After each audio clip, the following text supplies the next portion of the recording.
Hello, everyone. My name is Elizabeth, and I'm passionate about being a culinary expert. Cooking has been a significant part of my life since childhood, greatly influenced by my mother, who was an exceptional cook. Her encouragement sparked my early love for cooking, which naturally led me to culinary school. While I'm not one to boast, I do have a knack for creating delicious dishes. I previously worked at a well-known restaurant in Brooklyn, which is where I met my husband, Scott. He was dining with colleagues and was so impressed with the meal that he requested to meet the culinary expert, and the rest, as they say, is history. I haven't worked for celebrity culinary experts, but I pride myself on making food that genuinely pleases. My mother-in-law, Sandra, initially doubted my culinary skills. Despite not having formal culinary training, Sandra is an accomplished pastry chef in her hometown and worked at a local restaurant. Her baking is quite celebrated locally. The first time we met, Sandra somewhat skeptically inquired about my role in the culinary world, wondering if I was merely a salad preparer. I explained that I was the head culinary expert at a renowned restaurant and that preparing salads was just one of the many tasks I oversaw. Sandra hinted that she didn't need any pretense, reminding me of her reputation as a skilled pastry chef and cook beloved by her community.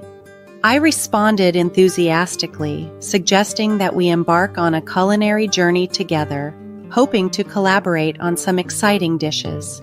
However, Sandra hesitated, pointing out the difference in our experience levels. She feared that her advanced techniques might be too complex for me to grasp. Undeterred, I expressed my eagerness to learn from her. Having been formally trained, I was confident in my ability to pick up new skills and was excited about the potential to learn from such an experienced pastry chef. I believe that cooking together could be a wonderful way for us to grow and share our love of food. Then Sandra said, with a hint of disdain, "Oh, please, I won't waste my time on just anyone who claims to be a head culinary expert. I'm far too busy with my work to offer private lessons. Perhaps when you're as experienced as I am, you might reach my level, or perhaps not." She laughed as she spoke, exuding a strong sense of pride that made me uncomfortable. Despite my initial desire to respect her experience, her dismissive attitude became increasingly hard to tolerate. She seemed convinced that I was inferior, a notion that stung deeply after years of working in the demanding culinary industry. As I strove to remain composed, her taunts began to wear me down, especially after Scott and I married. Her jibes at my cooking skills became more frequent and harsher, sometimes even belittling me in front of our guests. Even Scott, who was usually so supportive, grew weary of her condescending and arrogant demeanor. He often defended me, affirming my abilities as a culinary expert, but his mother remained unyielding in her skepticism. The tension escalated during a visit to Sandra's town. We stayed at her home for 2 weeks, during which I hoped to connect with the place where Scott grew up. About 5 days into our visit, Sandra threw down a gauntlet. "My son sings praises of your cooking," she said, her voice tinged with offense. "It hurts to think he might regard it so highly, given his own mother's capabilities." "It's not like that, Mom," Scott interjected. "I love your cooking too, but it's unfair how you demean and criticize her, especially without ever having tasted her food." "Why don't we solve this issue then?" Sandra proposed. "Let's have a family dinner tomorrow, and Elizabeth can cook. I want to see for myself if she's as good as you say." I agreed, masking my reluctance with enthusiasm. "I'd love to cook a family dinner, Sandra. I've been waiting for you to try some of my dishes. I'll do my best to impress you." Truthfully, my interest wasn't in impressing Sandra. I knew her pride might prevent her from ever truly appreciating my efforts. Nonetheless, I was ready to put my skills to the test, hoping to maybe, just maybe, change her mind. Eager to prove my culinary skills, I agreed to prepare a special dinner for the following day. completely unaware that Sandra had proposed this idea intending to embarrass me. I discovered her motives the next day under quite shocking circumstances. While I was in my room waiting for the dinner to cook, I received a text from Sandra, who was just in the next room. Curious, I opened it to find a video of her adding an excessive amount of salt to my dish. She followed the video with a message. "Now let's see if Scott still thinks you're better than me. After today, he'll never praise your cooking again." Stunned by her actions, I couldn't help but respond. "Wow, Sandra, you've ruined the meal I worked so hard on, and then you send me this video to mock me? How can you have no shame? I spent hours preparing it." Unmoved, she retorted, "I don't care, Miss Wannabe Head Culinary Expert. You're just a little girl who thinks she's better than me. Today we'll see who wins. You're acting very unethically, Sandra. This isn't how someone wins or loses. This was never meant to be a competition. You sabotaged my food." "Whatever, Elizabeth. You don't have enough time to make a new meal now. Scott will be home within an hour. It'll be so fun to see you get humiliated in front of him." Her words filled me with anger and disbelief at her cruelty. She mocked me even after sabotaging my hard work. I wanted to break down and cry, but I composed myself, refusing to let her see my distress. I immediately called Scott, needing to reveal the truth urgently. "Scott, we need to talk about something important," I said. "Sure, what's the matter, Elizabeth?" he replied. "Scott, I don't know how to say this, but your mom has tried to sabotage my cooking," I confessed. "Are you sure about this, Elizabeth? It's highly unlikely that Mom would do something like that," he questioned. "She sent me a video of her adding too much salt to my dish. I left the food in the oven and went to our room for my phone," I explained, hoping he would understand the gravity of the situation. As I scrolled through the messages, I found the video Sandra had sent to sabotage my dish. I immediately showed it to Scott, insisting, "If you don't believe me, just watch this." Initially, Scott was in denial, unable to accept that his mother could engage in such underhanded behavior. But once he saw the video, his disbelief turned to shock.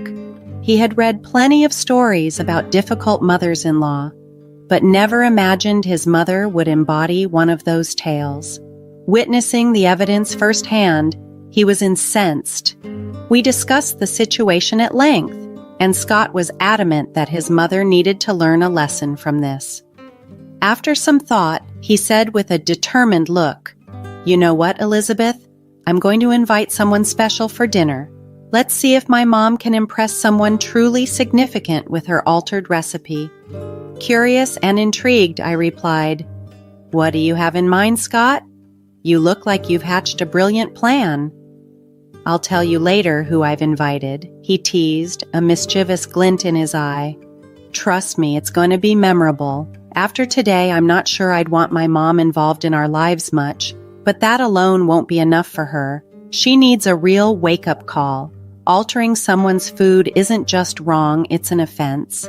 Today, it's too much salt. Tomorrow, who knows? We need to address this behavior immediately so she realizes the magnitude of her mistake." I appreciated Scott's resolve. "I'm relieved to hear you say that," I admitted. "Honestly, I've been hoping we might distance ourselves from Sandra after this. Knowing you feel the same brings me immense relief." Scott laid out his plan, which was both clever and fitting. It was clear he thought Sandra deserved a dose of her own medicine, and I couldn't help but feel a surge of anticipation at the thought of her reaction upon realizing her misstep. I wholeheartedly approved of the plan, and Scott proceeded to call his special guest. We decided not to tell Sandra immediately.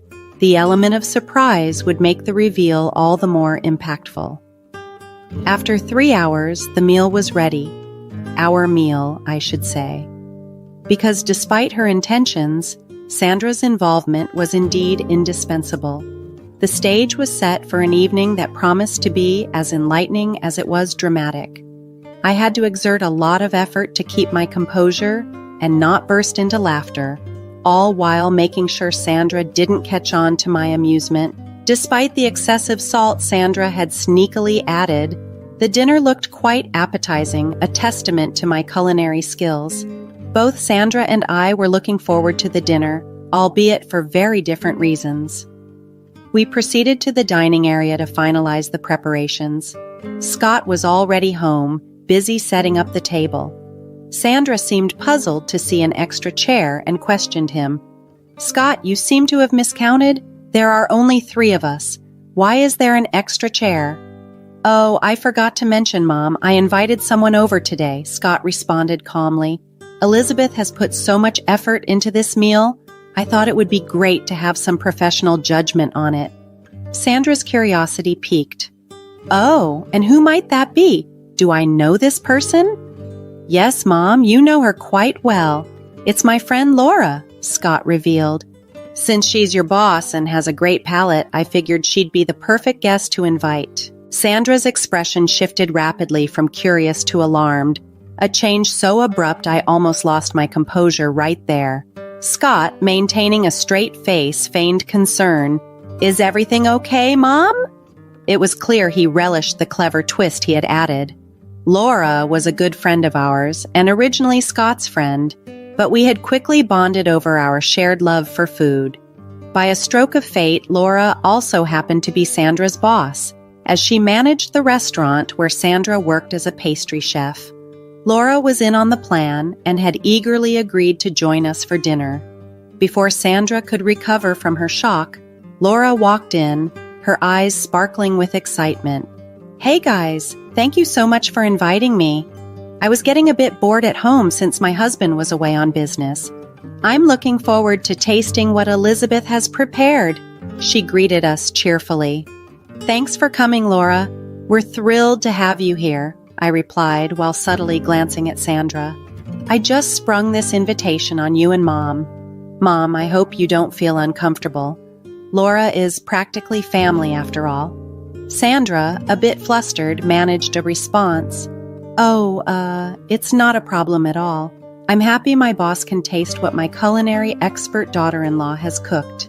Thank you for coming, Laura." As she mumbled these words, Sandra avoided making eye contact with Laura, who smiled innocently and took her seat at the table, remarking on how wonderful the food looked. The tension was palpable, but the stage was set for an unforgettable evening. I graciously rose from my seat and began serving the meal to everyone at the table. I made sure to give Sandra a particularly generous portion, since she had been so eager to critique my cooking. However, as soon as everyone tasted the food, their reactions were immediate and telling. They spat it out. I too tasted it and was dismayed by the overwhelming saltiness. It was genuinely unpleasant. Sandra, who couldn't hide her reaction, began coughing from the intense flavor, and in her distress confronted me angrily. "Oh my God, Elizabeth, this is horrible. Why did you put so much salt in it? You're a terrible cook. I was right all along. Going to culinary school doesn't guarantee you're a good cook. I'm so embarrassed that Laura had to taste this," she exclaimed. Laura, ever the diplomat, interjected with a thoughtful observation.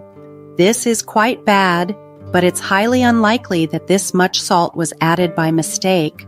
A professional would know." "Yes, Laura, this can't be an accident. A professional always knows their measurements," I supported her statement, emphasizing the impossibility of such a mishap. Caught off guard, Sandra looked like a deer in headlights, fearing that her scheme was unraveling. Attempting to maintain her composure, she tried to shift the blame onto me. "Oh God, Elizabeth, did you intentionally add too much salt knowing Laura was coming? I understand you have no respect for me, but you should have considered our guest." I stood firm against her accusations. "You're wrong, Sandra. I didn't put too much salt in the dish, you did. Don't act so surprised or offended. We know you tampered with the meal." "How dare you accuse me of such a thing? I'm just a poor old lady who wanted to see how good you can cook. You're just jealous and making false accusations. I bet you don't even know how to cook properly. Who knows if you really went to culinary school?" "I'm not lying, Sandra, and we both know that very well. You added salt to my food to sabotage it, I retorted, confident in the truth. Turning to her son in a plea for support, she cried out, "Scott, look at what your wife is saying. I'm sure she did it herself to make me look bad. Why aren't you saying anything?" Scott, having witnessed the unfolding events and knowing the truth, chose his words carefully, supporting the undeniable evidence rather than the heated accusations. As the tension at the dinner table heightened, Scott, holding his phone, turned to Laura and said, "I have the proof right here, Mom. Elizabeth recorded it on her phone. Laura, would you like to see the video?"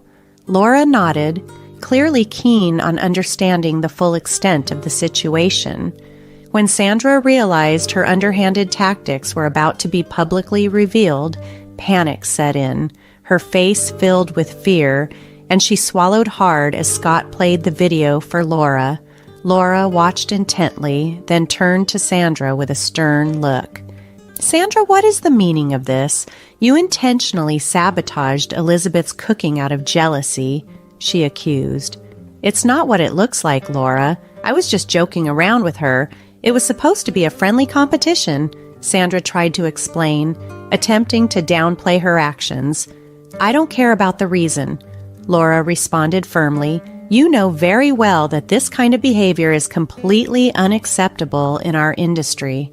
Sabotaging someone's cooking is a serious offense." "No, Laura, I would never behave this way at the restaurant. I was just a little jealous of Elizabeth because she has that fancy degree. I swear it would never impact your restaurant's reputation," Sandra pleaded. Laura shook her head, unconvinced. "The fact that you could do this to your daughter-in-law is appalling, Sandra. If you can get this jealous of Elizabeth, I can only imagine what you might do to your coworkers. I'm sorry, but I can't take that risk. I have to let you go." Sandra's pleas grew desperate as she began to cry, realizing the gravity of her situation. "Please, Laura, don't fire me. This won't happen again. I'm truly sorry," she begged. In our small town, job opportunities, especially in the culinary field, were scarce.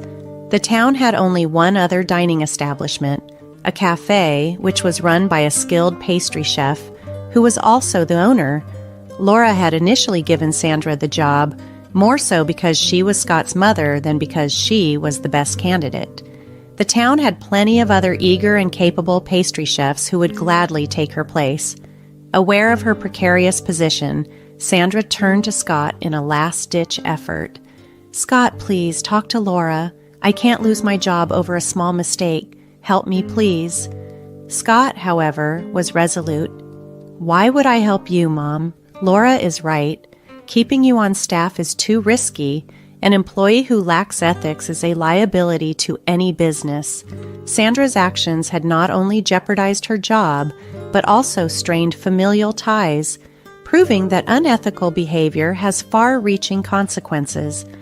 "I fully support Laura's decision, and you haven't even apologized to Elizabeth for what you did," Scott said sternly to his mother. "Okay, I will apologize to her right now," Sandra conceded, turning to me. "Elizabeth, I'm sorry, it was a mistake. Please forgive me." I shook my head, feeling the weight of her actions. "Absolutely not, Sandra. This wasn't a simple mistake. You meticulously planned this and acted with malice towards me. I suspect you wouldn't have even thought of apologizing if your job wasn't at stake. I can't just forgive something like that." Scott then turned decisively to his mother. "Mom, you've gone too far today. I don't feel comfortable having you around my wife anymore. We're leaving today." He then revealed that he had already packed our bags while the confrontation was unfolding. "We don't want any contact with you for now. We've given you too many chances." "Good decision," Laura chimed in, offering her support. "You two could stay with me while you find flights back home? It won't be a problem. I'll be happy to host you." Unlike Sandra here. Sandra's reaction was explosive. She began to yell and cry, lamenting about how we had ruined her life. In a single moment, she had lost both her job and her family's support. She became hysterical, but I chose not to repeat the things she said. They were truly appalling. Scott, Laura, and I left while Sandra was still sobbing on the floor, hurling accusations and insults. We went straight to Laura's restaurant to have a peaceful dinner. There, we discussed more than just the meal. Laura shared her plans to open a new restaurant in our hometown and wanted me to be part of it. Scott was also interested in investing in her new venture, and we quickly struck a promising business deal. Laura was not only a great friend, but a savvy businesswoman, and we had complete faith in her capabilities. The next day, Scott and I managed to get a flight back from the nearest city. Laura drove us to the airport and bid us farewell, promising that we would meet soon to finalize the plans for the new restaurant. Meanwhile, Sandra was relentless in her attempts to reach us, causing Laura to intervene and text her about the necessary steps to formally terminate her employment. We asked her not to contact us further and blocked her number. Later, we read the text she sent and saw she was becoming increasingly unhinged. As time passed, Laura followed through with her promise, finding a suitable replacement for Sandra at the restaurant. Despite the dramatic events, we were relieved to move forward with our new beginnings, leaving the chaos behind. After the incident, Sandra found herself without work and in dire need of money. Laura shared with us that Sandra had to take a job as a cleaner in a local grocery store, as there were no other job opportunities available. While the news brought a brief, guilty chuckle from us, my feelings were mixed. I did feel a twinge of sympathy for her situation, but then I'd remember the harsh words she hurled at me, and any sympathy quickly faded. Meanwhile, Laura's new restaurant, which was jump-started with Scott's financial support, is thriving. I'm working there now and genuinely enjoying it. Laura makes regular visits to oversee operations and ensure everything meets her high standards. Over this time, our bond has grown stronger, and we've had countless fun moments together. As for Sandra, we've maintained our no-contact stance. We've decided to keep it that way until she demonstrates genuine change and progress in her attitude and behavior.